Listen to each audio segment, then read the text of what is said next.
Welcome मित्रांनो. तर आपलं स्वागत आहे एका नवीन छोट्याशा व्हिडिओमध्ये. आपण गेलो होतो मका लावायला. मका भरून झाली होती आणि बांधायला होतं एक छोटंसं मोहोळ. तिथं गेलो, उचकत होतो. ते खूप अडचणीत होतं आणि उचकता ते खूप अडचणीत होतं. कचरा होता तिथं. कचरा साफ करत होतो आधी. माश्या पण खूप होत्या. चावायची पण खूप भीती वाटत होती. पण काय करणार, हौस खूप असते. गेलो होतो मग काढलं. कचरा साईडला केला पहिल्यांदा थोडासा. माश्या मध्ये होत्या. भीती होती पण काढत होतो. हळूहळू काढली. दिसायला लागल्या माश्या दिसायला लागले. मला वाटलं चावता का काय. बघूनच इतकं भयंकर वाटत होतं ना, काय सांगू. केली. हळूहळू त्याच्यावरचा कचरा काढला. कचरा काढता माश्या खूप फिरायला लागल्या होत्या. मग त्याचे पोळी दिसू लागली त्याचीवाली. पोळी पण मस्त लटकलेली होती आणि कचरा पण वर काढलेला होता. आणि मग त्याला वर होतं ते साईडला तर बनवलं होतं त्यांनी, नारळाच्या फांदीनं बनवलेलं होतं. मग कचरा काढला, साईडला काढला थोडा करून. मग काय दिसायला लागलं मोळ. मग माश्या तर खूप होत्या. चावायची पण भीती होती, पण काय करणार, काढायचं तर होतंच. मग काय एक पोळी काढायला सुरुवात केली मी. हळू एक पोळी काढली आणि माश्या तर इतक्या होत्या ना, काय सांगू. खूप माश्या होत्या. एक काढून साईडला ठेवली. दुसरी पण काढली. थोडा कचरा काढायचा साईडला केला.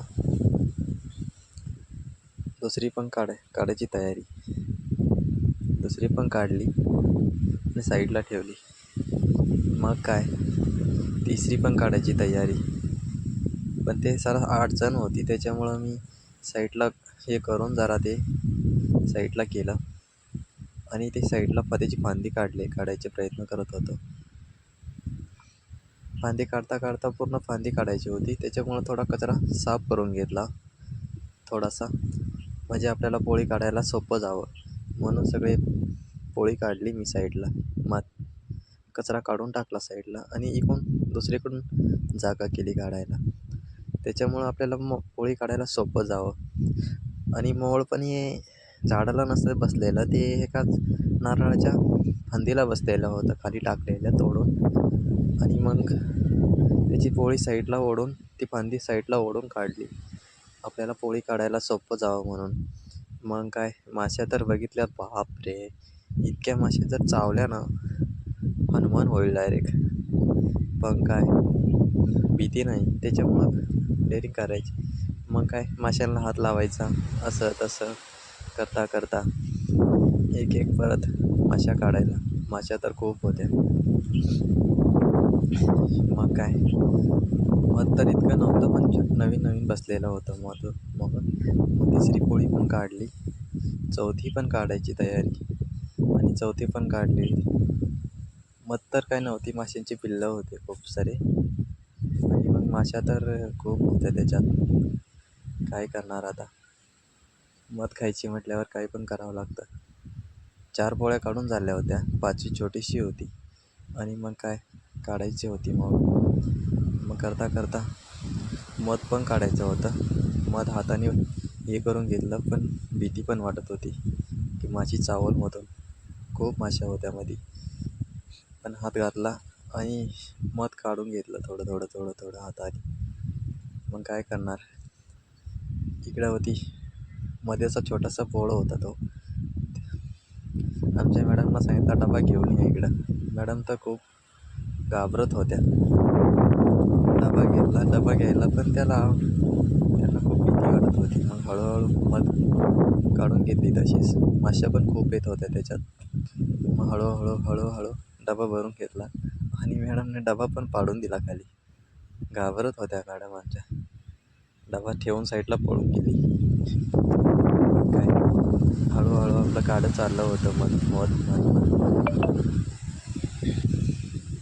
काढायचं काम चालू होतं. माश्या पण काढलं. मध इतकं नव्हतं, पण काढलं. थोडंसं खायला तर भेटलं. काढता झालं काम आणि माश्या तर बघा, बापरे! इतक्या माश्या तर चावल्या ना, खूप खूप भयंकर असतात हे मासे. खूप सुचतात. साध्या मुळापेक्षा ही माशी मोठी असते, आकाराने मोठी असते. आणि 5 पोळे काढले आपण, मग काय, परत ठेवून दिलेले त्याच्यात त्या पोळ्या. व्हिडिओ काढला आणि मग तर माश्या तर बघाल तर बापरे! इतक्या माश्या तर कधी, इतकी मोठी माशी असते काय, साध्या मुळापेक्षा खूप मोठी मासे अशी आहे. आणि आपल्याला काय मज्जा असते काढायची. तर मग गेलो होतो, नारळाची फांदी मोडून घेतली पूर्ण आणि बसलो माश्या हे करत. पोळी परत ठेवायचं काम चालू. मध तर नव्हतं त्याला काय इतकं सारं, मग काढलं होतं. काय करणार आता, मध इतकं नव्हतं. मग त्याचं खायचंच हे काढून घेतलं आणि पोळी ठेवायला सुरुवात केली परत. 4 पोळी होती, 4च्या 4 पोळ्या ठेवून दिल्या मी परत इथं. आणि तिथून निघायची तयारी केली. पण ते एक पण माशी चावली नाही. इतकं तरी पण खूप सुजून ठेवलं असतं. सुजलं असतं तर खूप अवघड झालं असतं. मग काय, ठेवल्या सगळ्या पोळ्या आणि निघालो. डबा घेतला आणि डब्यातल्या मधातल्या माश्या काढायच्या होत्या. आणि मग काय, पाणी पण जवळ होतं. डबा डबा घ्यायचा.